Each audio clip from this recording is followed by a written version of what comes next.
Hi, listener. This is From Ideology to Unity, a spiritual journey where we let go of ego and ideological doctrine in favor of meaning, purpose, and unity as a whole.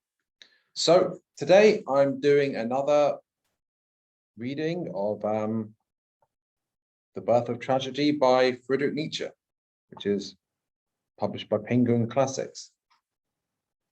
And where we left off in the last episode I did was, so one of the things we talked about is the need for us sort of to be grounded on one hand, but on the other hand, to be in touch with the divine and the spiritual as well. And this relates, and it's just a balance and integration of opposites between different things here, and between the Appoline and the Dionysiac, and the grounded and the spiritual. You don't want to be untethered, just in the clouds. You don't want to be ungrounded.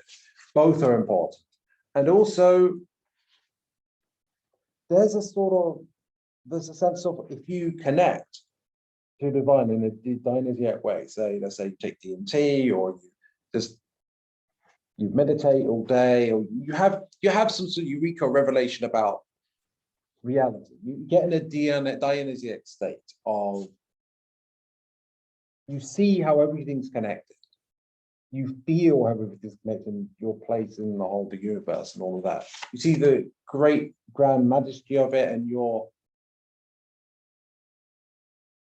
place in everything. And when you come out of that state, you might feel like, what's the point of all this? All the day-to-day stuff is all meaningless compared to that majesty and wonder, right? And that might be distressing in some way. I mean, it's just like what I said, no consolation will be of any use for now. Longing passes over the world towards death, beyond the gods themselves. Existence radiantly reflected in the gods or in the immortal beyond is denied. Aware of the truth from a single glimpse of it, all man can now see is the horror and absurdity of existence. So there's that. And what Nietzsche discussed was how comedy and the sublime can help us deal with that. So, the taming of horror through art,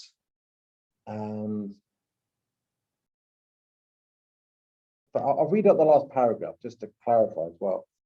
Here in this supreme menace to the will, there approaches a redeeming, healing, enchantress art. She alone can turn these thoughts of repulsion at the horror and absurdity of existence into ideas compatible with life. These are the sublime, the taming of horror through art, and comedy, the artistic release from the repellence of the absurd. The satyr chorus of the diathram is the salvation of Greek art. The frenzies described above were exhausted in the middle world of these Dionysiac attendants. So yeah, that's where we were last time. I even discussed some of the ramifications of contemporary modern technology that can involve a sort of the benefits of the sublime and comedy. If we don't have so much of that benefit, if we're not in touch with true beauty and art, we might not have a way to cope with reality so well. So that's where we were before. Yeah, I guess I'll read the next section, or at least part of it. We'll see. The satyr, like the idyllic shepherd of our own more recent age, is the product of a longing for the primal and the natural. But how firmly and fearlessly did the Greeks hold on to this man of the woods, and how effeminately and timidly has modern man dallied with the flattering image of a dainty flute-playing sentimental shepherd. Nature still unaffected by knowledge, the bolts of culture still unenforced. This is what the Greeks saw in the satyr, And for that reason, they did not conflate him with the apes. On the contrary, he was the archetype of man, the expression of his highest and most intense emotions, an inspired reveler enraptured by the closeness of his God, a sympathetic companion in whom God's suffering is repeated, the harbinger of wisdom from the very breast of nature, a symbol of nature's sexual omnipotence, which the Greeks were accustomed to considering with respectful astonishment. Sorry, I'm getting a Dionysiac vibe, the satire here. But when it talks of sexual omnipotence, I'm getting this vibe that it's not just about the overtly sexual, but also about sexual energy in a more general way, and the sense that art is actually an expression of sexual energy in a sense. Yeah, well, I'm going to carry on. The satyr was something divine and sublime. He must have been seen particularly so to the painfully broken gaze of the Dionysiac man. He would have been insulted by the dress-up meretricious shepherd. His eye rested in sublime satisfaction on the undisguised, untroubled, wondrous traits of nature. Here, the illusion of culture has been erased from the archetype of man. It was here that the true man revealed himself, the bearded satyr celebrating his God. Before him, the man of culture shriveled up into a mendacious caricature. Schiller was right in his appraisal of the origins of tragic art. The chorus is a living wall against encroaching reality because the satyr chorus depicts existence more truly, more authentically, more completely than the man of culture who sees himself as the sole reality. Because this man of culture, perhaps he follows fashion. This might be a hint of judgment in what I'm saying here. And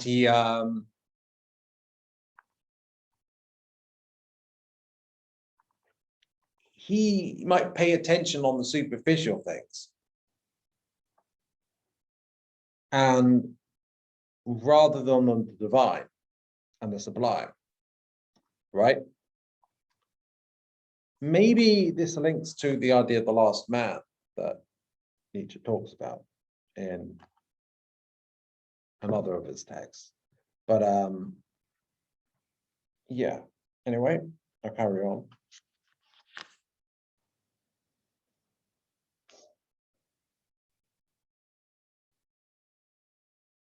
So it also emphasizes the importance of authenticity here. People trying to put a mask to fit in rather than just being one's being, right? The realm of poetry does not lie outside the world, a fantastic impossibility, the product of a poet's mind. It wishes to be precisely the opposite of this, the unadorned expression of truth, and must for that very reason cast off the mendacious finery of the supposed reality of the man of culture. The contrast between this authentic natural truth and the lie of culture masquerading as the sole reality is like the contrast between the eternal core of things, the thing in itself, and the entire world of phenomena. And just as tragedy with its metaphysical consolation points to the eternal life of the core of the satyr chorus, analogously, wait, I kind of skipped something there.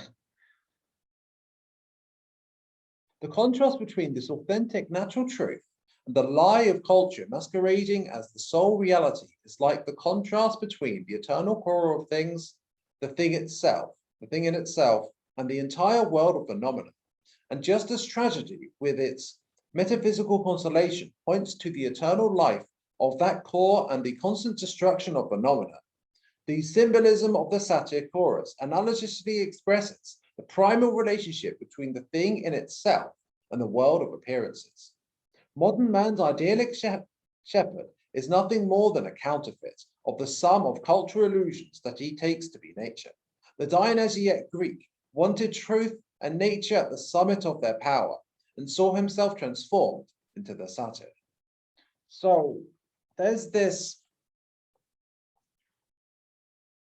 a contrast here between the recognition of things as they are in their being, right? Just as being.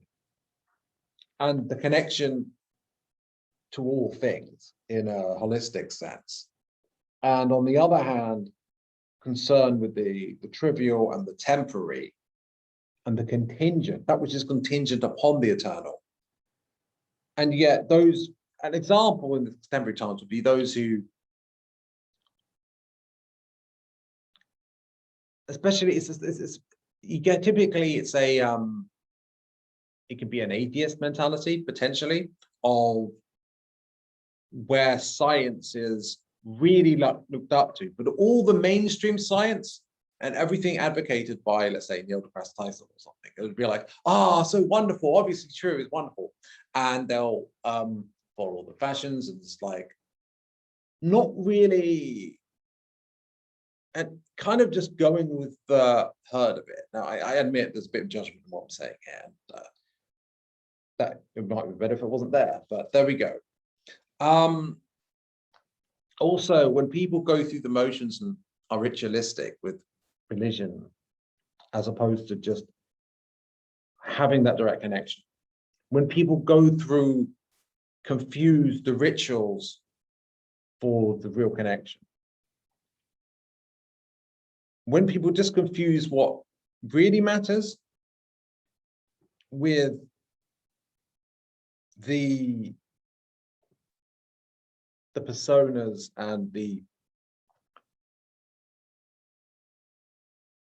conditioning of society and fitting in, right? That isn't really authentic. It's the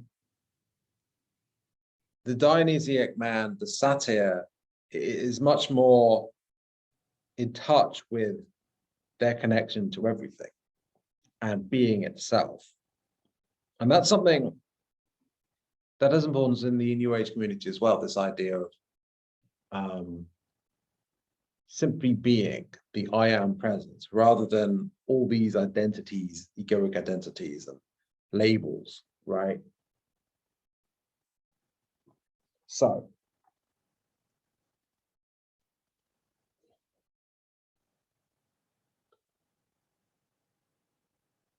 the ecstatic horde of Dionysiac votaries, celebrated under the influence of such moods and insights, whose power was transformed before their very eyes, that they imagined they saw themselves as reconstituted geniuses of nature, as satyrs. The latter constitution of the tragic chorus is the artistic imitation of this natural phenomenon, which required a separation between Dionysiac spectators and Dionysiac votaries, who are under the god's spell. We must never forget that the audience of the Attic tragedy discovered itself in the chorus of the orchestra, and that there was no fundamental opposition between the audience and the chorus, for everything was simply a great sublime chorus of dancing, singing satyrs, or of those whose the satyrs represented. Schegel's phrase must take on a different sense in this context. The chorus is the ideal spectator, insofar as there is the only viewer, the viewer of the visionary world on the stage. And it also seems to reflect that Earth is, in a sense, or the reality, the holographic reality we're in is the stage, and divine source is the observation of that. And we are the I am, which is connected to that fundamentally. So, or is that fundamentally?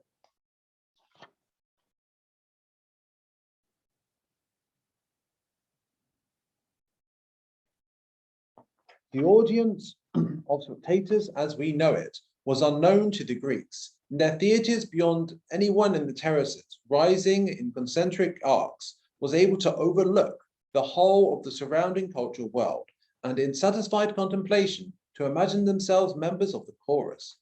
So consider here that there was this sense of unity between the observer and the observed, the audience and the stage. And that's interesting because it reflects the sense that we are united with the divine. And we can be observers, right?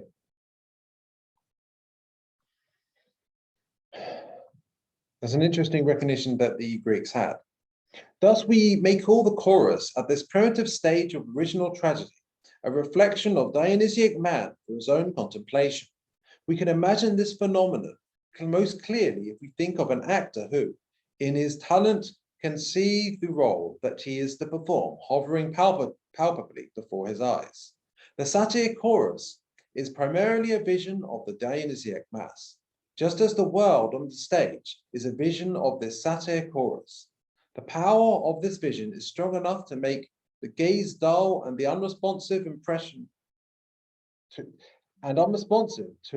the impression of reality, in inverted commas, to the men of culture in the seats all around. The shape of the Greek theatre recalls a lonely mountain valley. The stage architecture appears as a luminous cloud formation seen by the Bacchae as they swarm down from the mountains. The wonderful frame in the middle of which the image of Dionysus is revealed to them. So, on one hand,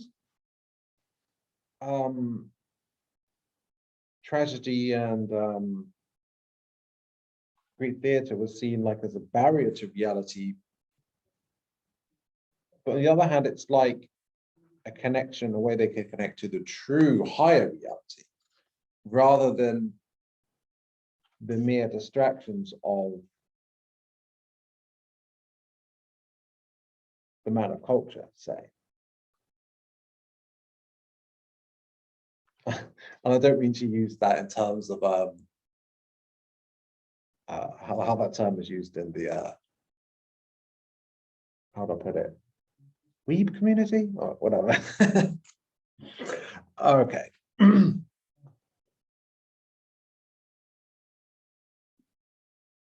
So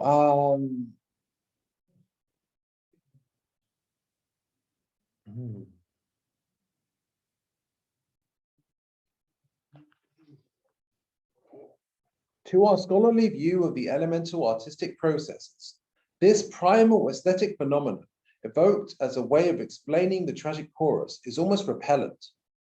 While nothing could be clearer than the poet becomes a poet only by seeing himself surrounded by characters living and acting before him, and allowing himself to see into their innermost natures. A particularly modern weakness inclines us to see the primal aesthetic phenomenon in too complicated and abstract a way. It's something that's felt in a very direct way, right? An intuitive way. It's not something intellectualized. For the true poet, the metaphor is not a rhetorical figure, but a representative image that really hovers before him in the place of a concept. For him, the character is not a whole laboriously assembled from individual traits, but a person insistently living before his eyes, distinguished from the otherwise identical version of the painter by his continuous life and action. It's interesting that a person is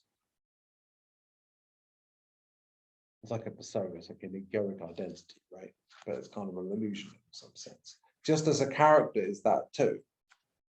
It's an interesting recognition there.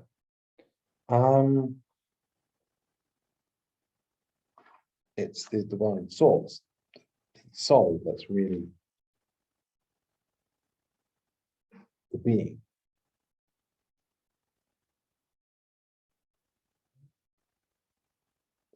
How is it that Homer describes so much more visually than any other poet? Because he looks so much more clearly. We talk of poetry in such an abstract way because most of us are bad poets. The aesthetic phenomenon is fundamentally a simple one.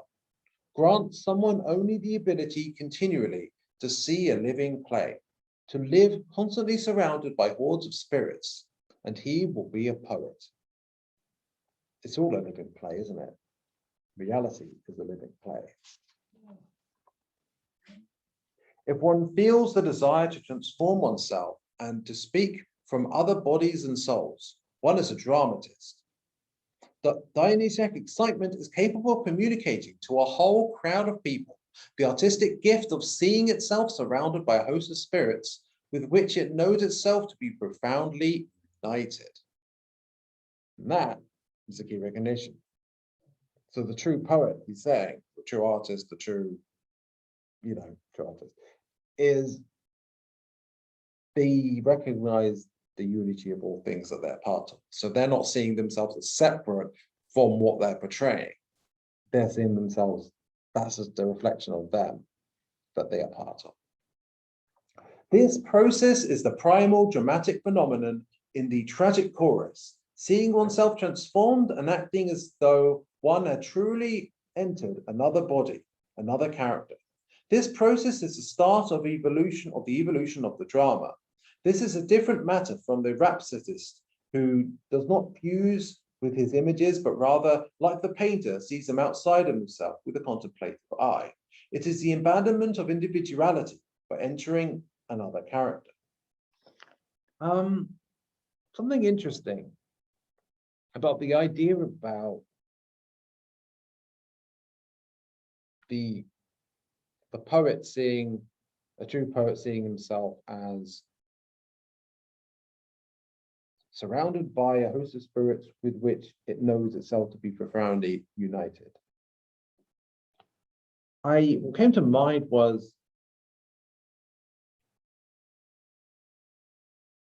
I come across this interpretation sometimes of Nietzsche, that Nietzsche was about a down-to-earth, grounded, taking action.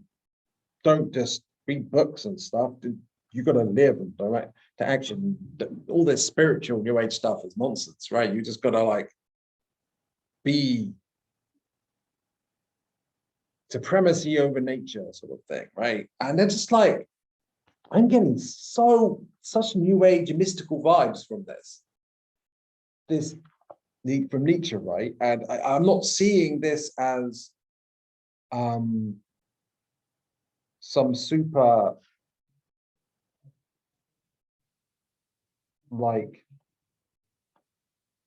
grounded, not that it's not grounded, but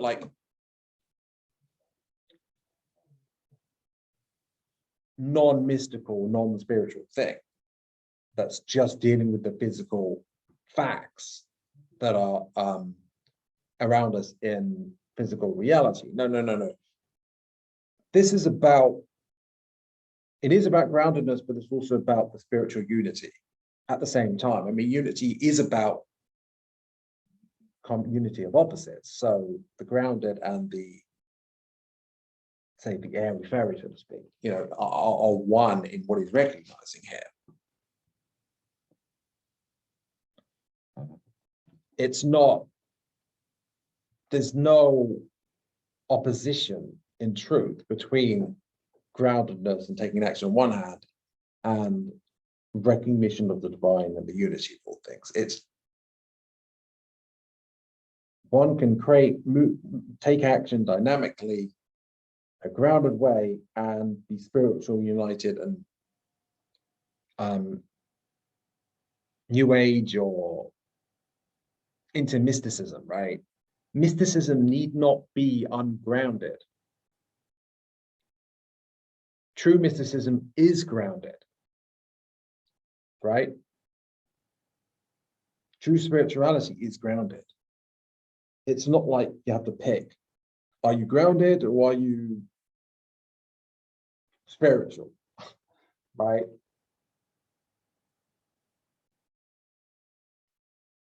It's almost like Nietzsche isn't talking about a perspective that's atheistic or disconnected from the ideal or idealism and the idea of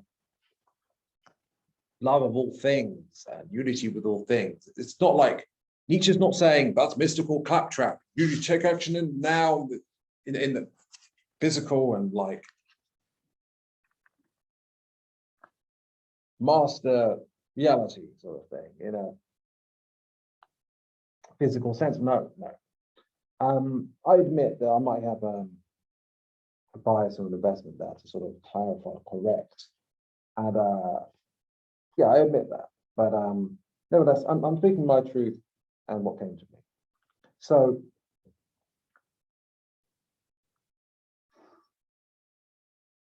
that was like I'm just scanning through the writing, the page here. And this phenomenon of, okay, I'll go slightly back because so you know where I was. This is a different matter from the rhapsodist who does not fuse with his images, but rather, like the painter, sees them outside himself with a contemplative eye. It is an abandonment of individuality by entering another character. And this phenomenon appears with epidemic frequency. A whole host of people can be cast under this spell. For this reason, the dithyramb is significantly different from all other forms of choric song.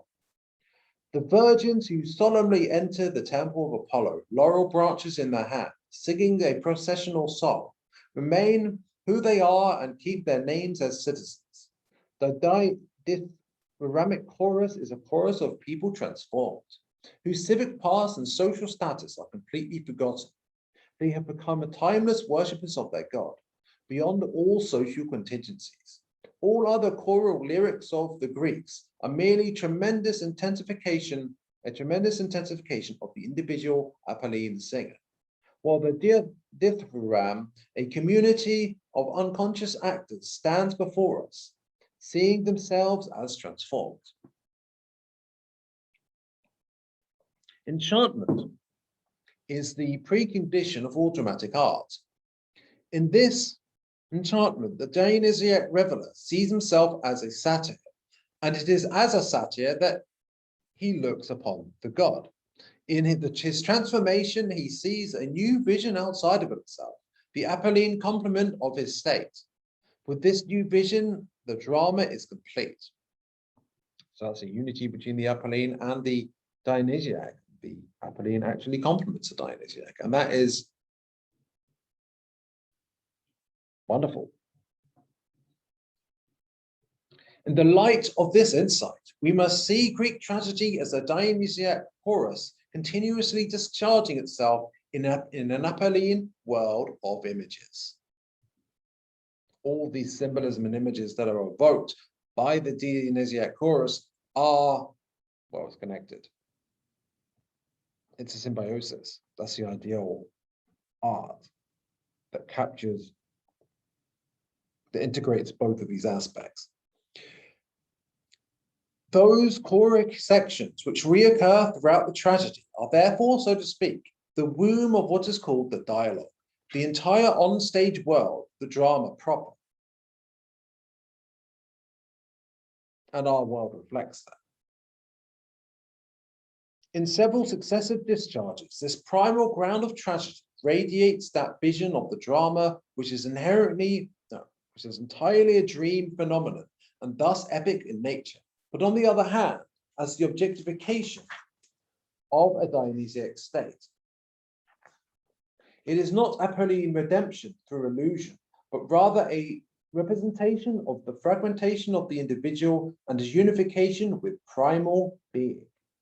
Thus, the drama is the Apolline symbol of Dionysiac knowledge and Dionysiac effects, and consequently separated from the epic by a tremendous chasm.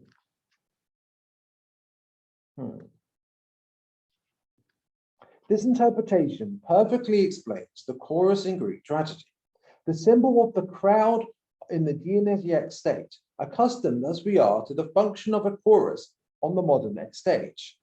And the operatic chorus in particular, we are unable to understand that the tragic chorus of the Greeks is older, more primordial, indeed more important than the action itself. As tradition is so clearly told us, given that traditionally great importance and originality, we cannot discern why it should have been made up exclusively of humble votaries, at first only of goat-like satyrs, and the orchestra in front of the stage was always a puzzle to us.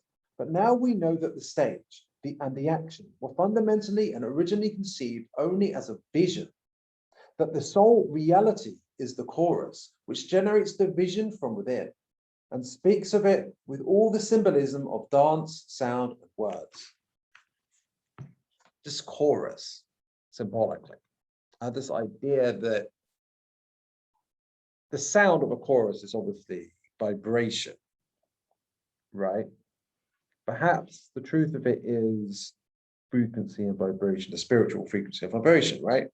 And in source, in the soul, the I am, or infinite source, and from infinite source, like you drop a pebble of water in it, the water spreads out in waves, rising and falling, rising, falling, rising, falling. And if you consider a galaxy has these, if you look at a galaxy and you look at the arms of it, it sort of aligns with like waves coming out from the center.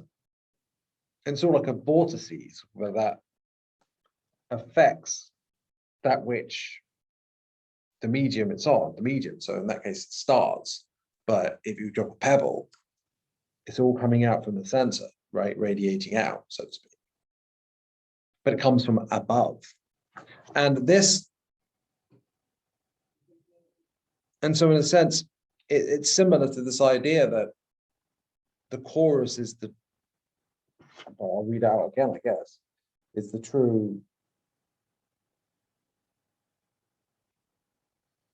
that the sole reality is the chorus, which generates the vision from within itself, generates the vision from within. That was Neville Goddard, and it's the idea of mentalism, that we create, the reality is created from the mind, that the vision is the creation of what's external and it's projected out, right? Manifestation, that's creating reality.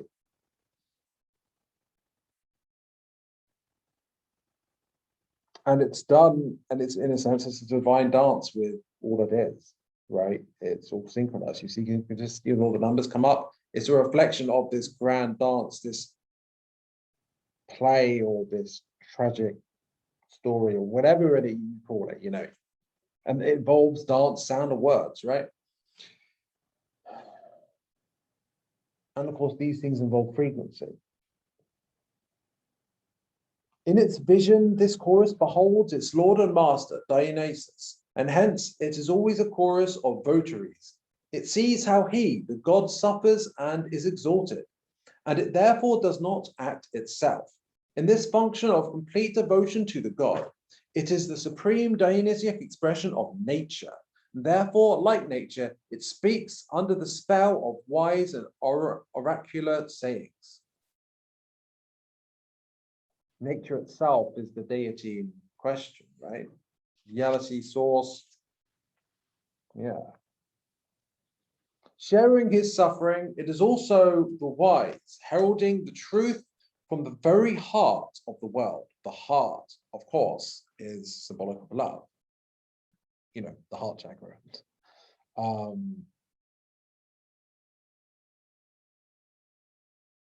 This is the origin of that fantastic, apparently repellent figure of the wise and inspired satyr, which is also the simple man, in contrast to the god, the image of nature and nature's strongest impulses, the symbol of those impulses, and also the herald of its wisdom and art.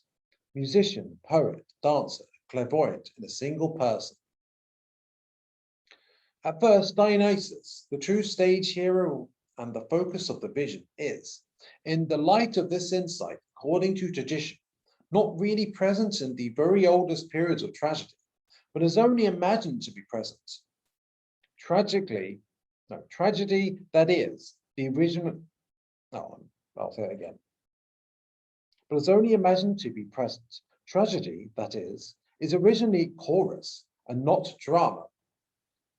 Later, the attempt is made to show the god as real, to represent the visionary form as well as its transfiguring frame in the form visible to all eyes. This is the beginning of the drama in the narrow sense. Is he saying that at first it was music, a chorus, singing, a Dionysiac sort of chorus, that kind of festivity, say, that was the Dionysiac, and later drama started taking on those characteristics, not just Appoline characteristic, something like that. As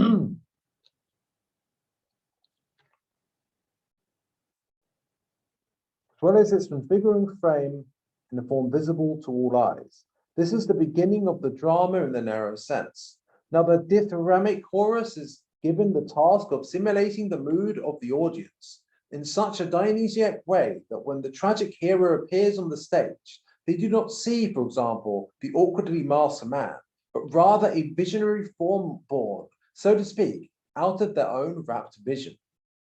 If we consider Admetus lost in contemplation, recalling his recently departed wife, Alcestis, and completely consumed by his imaginary vision of her, and suddenly a woman with a similar form and gait is led towards him in disguise. If we imagine his sudden tremor of unease, his impetuous comparison, his instinctive conviction, then we have an analogy to the emotion that the spectator felt when, in a state of Dionysiac excitement, he saw the god, with whose suffering he had already identified, walking onto the stage. He involuntarily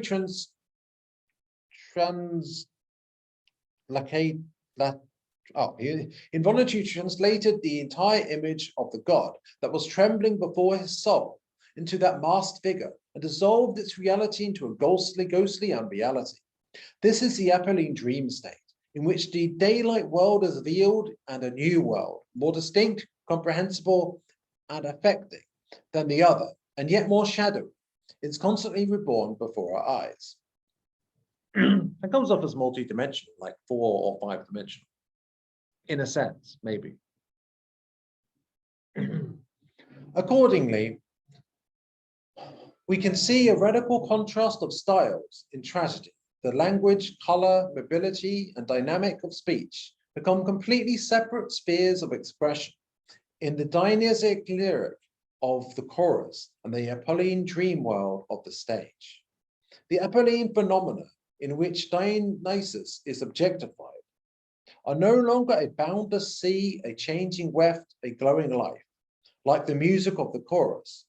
They are not only those powers that inspired worshipper of Dionysus, that the inspired worshipper of Dionysus merely feels and does not condense into an image, in which he feels the closeness of God now.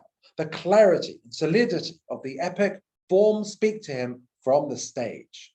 Dionysus no longer speaks through powers, but as an epic hero, almost with the language of Homer.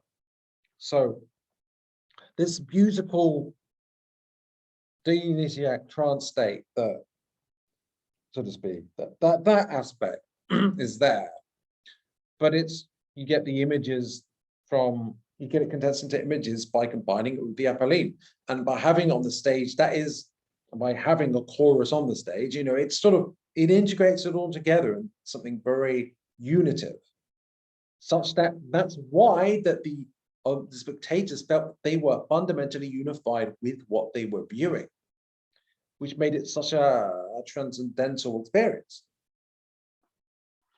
So that's the end of